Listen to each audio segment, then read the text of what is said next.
Hello, seniors. This is Mr. Quigley speaking to you on behalf of all the guidance counselors. You know you've got an exciting and fun year coming up, but it's filled with things to do. So if you give me a couple minutes here, we're going to talk about a lot of the things that are coming up on your plate.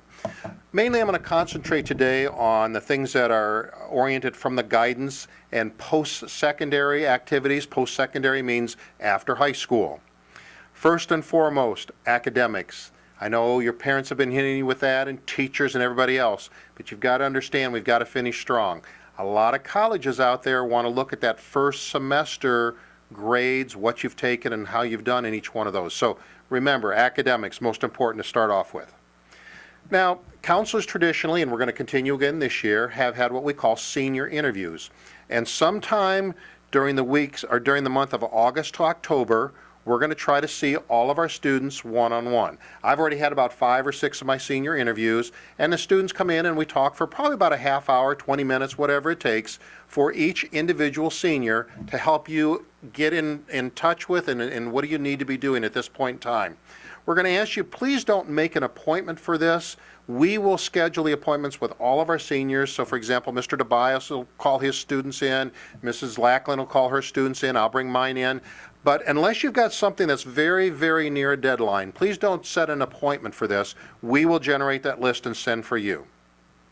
We've had a couple students ask, can I get a copy of my transcript? And you certainly can. You can get your transcript off of parchment. So if you haven't been on parchment yet, and I know we covered this really heavily last year as juniors, you have to set up your parchment account, but then you can get your own copy of your transcript at any time you want to just by going to parchment. Going back to talking about senior interviews, those are obviously held during the day. But if you want your parent involved, I told you I've already done 5 of my senior interviews. 2 of them were with parents, and they're after school so that the parents can attend. I have Monday evening hours, and a lot of the other counselors have evening hours. So you can check with Mrs. Fitton Student Services or with your guidance counselor. If your parent wants to come in for an evening meeting, invite them, and we'll go ahead and set it up that way. So remember, Mondays and Thursdays we primarily have evening hours. I want to tell you an advisory next week. We're going to start coming in and just talk very generally over the next 3 weeks in advisory. We're going to give you the senior packet. And in the senior packet, I'm not going to go into that in detail right now, but it'll have everything you need to know and what you need to be doing for your senior year. I want to talk about SATs and ACTs. A lot of students have already taken their SAT and ACT, but if you haven't taken it yet, or if you're going to retake it, you need to log on to their websites and find out the dates. If you can't get onto a website for some reason, you can swing down to Student Services. We've got these. It'll tell you the dates that the SATs and ACTs are coming up here. Students who are on free and reduced lunch, you might be able to get a fee waiver for an SAT or an ACT. You want to see your guidance counselor about that. And what's really important when you sign up for your SATs and ACTs, if you haven't already done this too, remember many of the colleges now require to get your SAT and ACT scores directly from the college board. That's the SAT people or the ACT organization. So you had to have done that when you signed up for your test, or you can go online now and reorder it. Or if you're signing up for a new SAT or ACT, make sure you indicate. So for example, we know all of the Big Ten schools, we know the NCAA, all of those people want test results direct from the testing organization. So you need to take care of that. Do not assume that they'll accept it off your transcript, because a lot of schools do not do that. That's a big change for this year. We want to remind you that there are college, that you can take 3 days off for an excused college visit. Want to remind you about that. Best thing to do is to research your college and then set up a date for you and your parents to go visit. Remember to call in the night before. That'll go as a parent excused. But then when you get a note from the college, let's say you go to Ball State to visit, get a note from Ball State saying that you were there during this such and such date, turn it into attendance, and then you don't lose a parent excused over that. So make sure you make that appointment with them ahead of time. Also a reminder, we've got a lot of college reps coming to Homestead High School. And if you want to see the calendar for that, swing into Student Services. You'll see a big calendar on what schools are coming to Homestead on which dates. Also, we put that on the announcements. We refer a lot of times to colleges, and I want to remind you that there's a lot of options students have out there. We talk a lot about colleges, but remember, when we say colleges, we're also talking about vocational, technical schools. We're talking about apprenticeships. In fact, I just got something today in the mail from the Plumbers Steam Fitters apprenticeship program that they're looking for people who as soon as they graduate in June. And in this situation, if this person wants to learn to become a plumber, it's a 5-year program.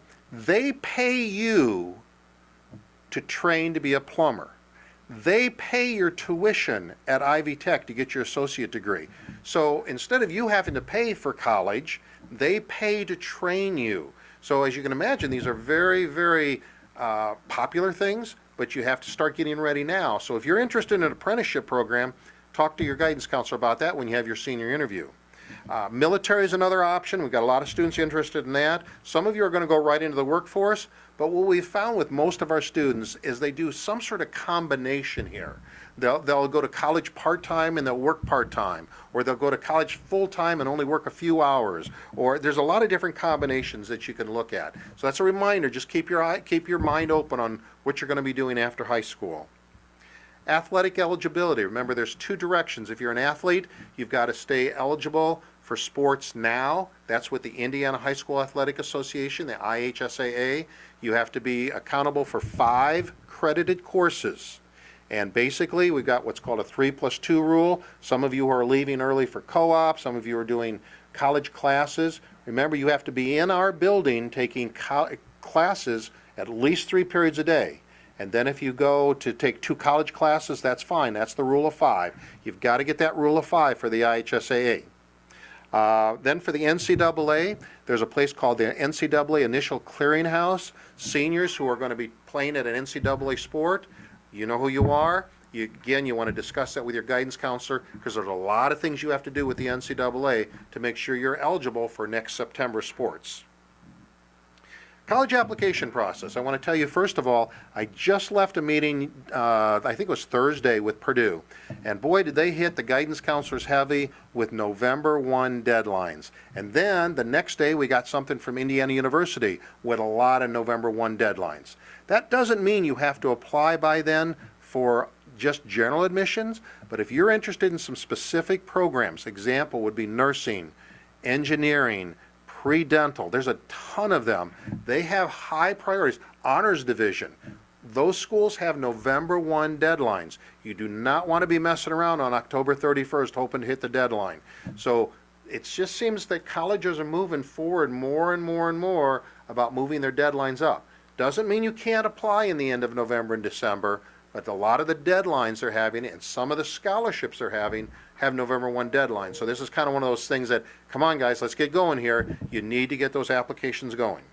Remember, for every college, it's a 2-step process. Number 1, you apply directly online with the college, and then you go to Parchment. So for example, if we're interested in applying to Butler, you go to Butler's website, type up the application, hit send, then you go back to Parchment and order your transcript.